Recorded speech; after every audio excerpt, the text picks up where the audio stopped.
నా ఫోన్ మీద వాటర్ పడ్డాయి. నీకు అసలు బుద్ధుందా? ఫోన్ మీద వాటర్ పోసావేంటి? పొరపాటున జారిపడిందమ్మా. ఏంటి పొరపాటున జారిపడేది? అసలు నువ్వు రూమ్ లో నుంచి బయటకు ఎందుకు వచ్చావు? అక్కడే వాటర్ ఉండి చేస్తాయి కదా. ఒకవేళ లేకపోతే పని వాళ్ళని పిలిస్తే తెచ్చిస్తారు కదా. ఈ చేతుకని పనులన్నీ ఎందుకు? ఎందుకమ్మా చిన్న విషయానికే నోరు పారేసుకుంటావు? అయినా ఫోన్ కూడా ఏం పాడైనట్టు లేదు కదా. ఏంటి చిన్న విషయమా? చిన్న విషయమా? అసలు నీ వల్లే నాకు ఈ ప్రాబ్లమ్స్ అన్ని. నేనేం చేశానమ్మా? నిన్ను నా భర్త రాజీవ్ ఇక్కడికి తీసుకొచ్చాడు కాబట్టి జ్యోతి కనబడిందని దాని వెంట తిరుగుతున్నాడు. తను కొడుకున్నాడు కాబట్టి మా అత్తయ్య కూడా ఇక్కడికి వచ్చింది. ఆస్తి గురించి తనకొక తలనొప్పి. నన్ను పట్టించుకోకుండా రాజీవ్ మాట మాటికి జ్యోతి వెనకాల వెళ్లి తిరుగుతున్నాడు. అదొక తలనొప్పి. హైదరాబాద్ లో ఉంటే మాకు ప్రశాంతంగా ఉండేది. నీకేమో గతం గుర్తుకులేదు. మేము ఆ పనులన్నీ వదిలేసుకుని నీకు సేవలు చేస్తూ కూర్చోవాలి ఇక్కడ. అది సరిపోదన్నట్టు పిచ్చి పనులన్నీ చేసి నువ్వు మా ఫోన్లు పాడు చేస్తున్నావు. అనుకోకుండా జరిగిన దానికి ఇంత రాధాంతం అవసరమా? చాలే ఆపో. గతం మర్చిపోయిన దానివి ఎటైనా పోకుండా రాజు పాలిట పడ్డావు. నీ వల్లే మాకి కష్టాలన్నీ. ఛీ, నీకేమైనా అయినా బాగుండు. మేము హాయిగా ఉండేవాళ్ళం. చిచి.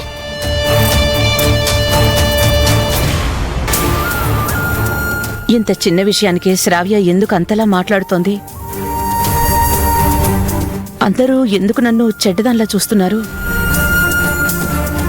నేనంత పెద్ద తప్పు ఏం చేశాను? ఇంతమందికి నా మీద కోపం వస్తుంది అంటే నేను మంచిదాన్ని కానా?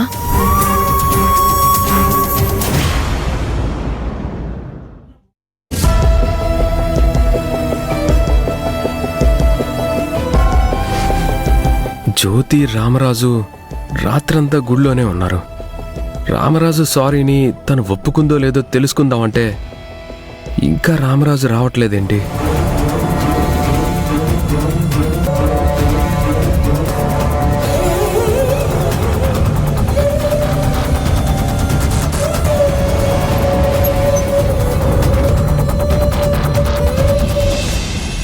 Thank you brother, thank you so much. ఏంటి బ్రదర్ ఇంత హ్యాపీగా ఉన్నావు? నీ ప్లాన్ సక్సెస్ అయింది బ్రదర్, అందుకే సంతోషం అంతా. అంటే వర్షాని సారీని యాక్సెప్ట్ చేసిందా? అవును బ్రదర్, తను నా సారీని యాక్సెప్ట్ చేసింది. రాత్రి గుళ్ళోనే ప్రాబ్లం క్లియర్ అయిపోయిందా? ఆహా లేదు బ్రదర్, గుళ్ళో బెట్టు చేసింది. ఇంటికెళ్ళాక మా నాన్నమ్మ నచ్చ చెప్తే అప్పుడు నా సారీని ఒప్పుకుంది.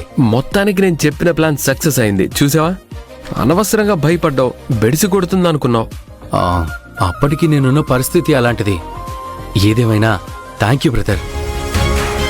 ఆ అమ్మాయిల్ని ఎలా డీల్ చేయాలో నీకు బాగా తెలుసు అనుకుంటా. నేను ప్రేమించి పెళ్లి చేసుకున్నాను బ్రదర్. ప్రేమన్నాక అలకలు కోపతాపాలు కూడా ఉంటాయి కదా. ఆ మాత్రం ఎక్స్పీరియన్స్ లేకుండా ఎందుకుంటుంది?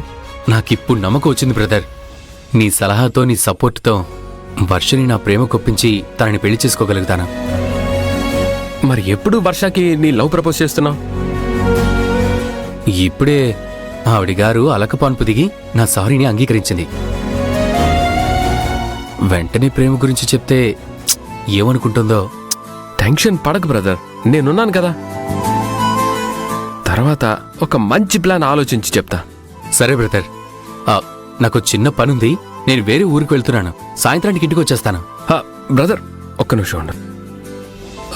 వర్ష అత్తయ్యకి ట్రీట్మెంట్ చేయడానికి గెస్ట్ హౌస్కి వస్తుందా? వర్ష ఈరోజు రాదు. తనకి బాగా జ్వరం, టాబ్లెట్లు వేసుకుని పడుకుంది. సరే బ్రదర్, నేను పని చూసుకుని వచ్చి మళ్ళీ నేను కలుస్తాను.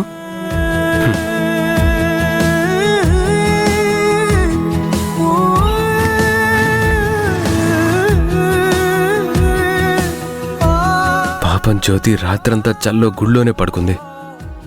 నేను చీర కూడా కప్పాను. ఆ చల్లగాలికే ఫీవర్ వచ్చినట్టుంది. నేను వెళ్ళి తనని చూడాలి.